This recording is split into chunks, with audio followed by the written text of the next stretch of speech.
Oleh itu na hian James akal to do na hai James ipur to em Kapur to khop me có vlog vắt ai thì em đặt kia vắt thì em đó mạch đây chỉ bật đây là professional tiếng được hoàn không hay gì cái hồ tụ dâu pasal thò mình call cái sinh chuyện lâu đâu em lòng rồi sinh nghĩ ngay ngay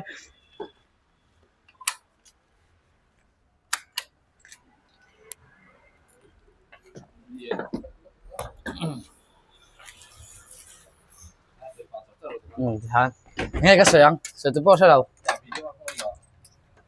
em chả bị ăn mà cái bệt tổ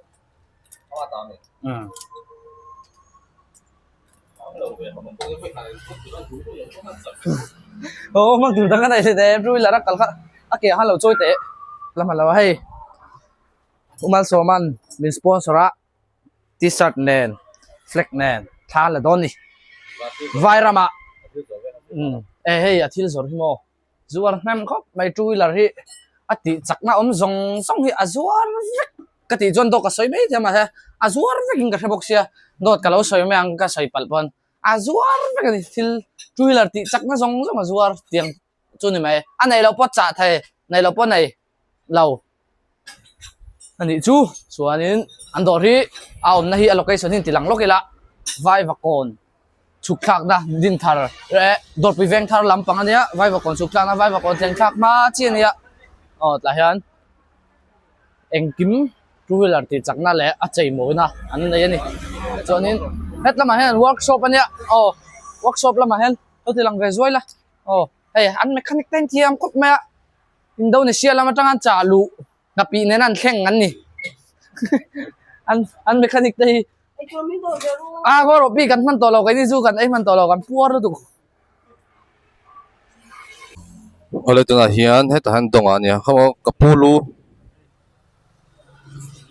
World Cup hier lom le don lo mo pure pur lu tuk World Cup lom le nga William le mal som hain lu ka lanor kol ve le ta motor hian James tha do na azia khop mai hai cha hai lampang mla sa hai sponsor me ka hai azia khop mai hai thil zor ho vel poi changkang lo ba lo pan ve chu chu ro ta chuan bike le scooty ti chakna sim sim a chei moi na engkim makol ve ka hata nei lo po cha thea ai nan tilang vek seng lo na kina adora hen local ve mai ro contact number te kan lo dang ta hai ben pipe full ben pipe ten and exhaust and kim khop mai Mizoram Indonesia ni mai oleh itu na hian leng pui lam paning ang kalme ka heta han driver donga Argentina fans ru kolan iwanga alu koltak mai ahan tani chuan he ta kan hnunga hian hei heta han James le shoi zela han rider tur chu kaldona hemi kan chuk thak pa hian harfiming nge kaldon harfim loin chu kan la shelowa tak taka ri te thil tingai mi lo pasal tlak ani mau me a hei pi ina mak pa atana ait em ang kha mo tu na chuanin kamel te poi ila rap me thea ma sengin nakina chuanin ya lo seilian chunga itana thatu ri sia thiam huna chuan ke hi miron la thang nge yang ale ha jong kan ni se kan lo vlog thale zel don nia da ko chang tu pa ole hei tai hi du sa motovlog nei tu pa kha nia atong kam khain ngai na boka hoi he dem sa la this is ama Oke guys tau do in ka sponsor hey ka t-shirt tu mo wow ama na ngayem yan ya simple do in poem nal tuk boss wow ha sial ro ti he kan da to nal tuk moi den wa lo boy ka tok do na kan ke cutting ve do long ro mai je yes hey in buang yan ka kortu keduli ka idawa tiga tok yan bo ben kha cha la he kal tu te la de he don't break timing system digdo god sir James tak lo mo Duke 250 ti phok phana chakang ti lo sengai lo wa amai ro chui thiam hle mai du sana sang ber ka hana che tlong tangi lo de la choni thi mi lo hon don ya Thank you. ala tharin tlan lo mo so Ole.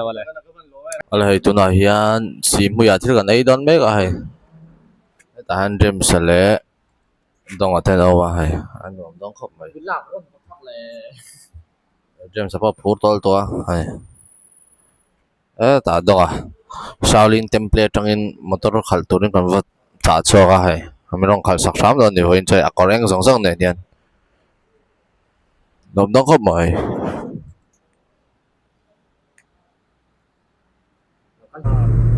Ole hei dan tung ap tao đi down do nem.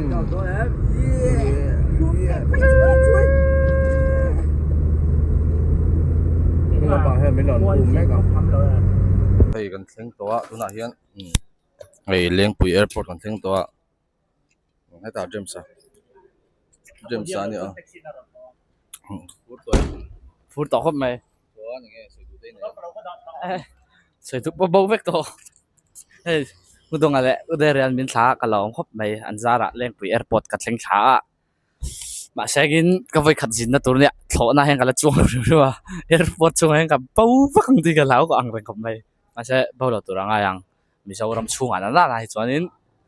kan la bo lo tur angai la ti chuanin don che ta bai le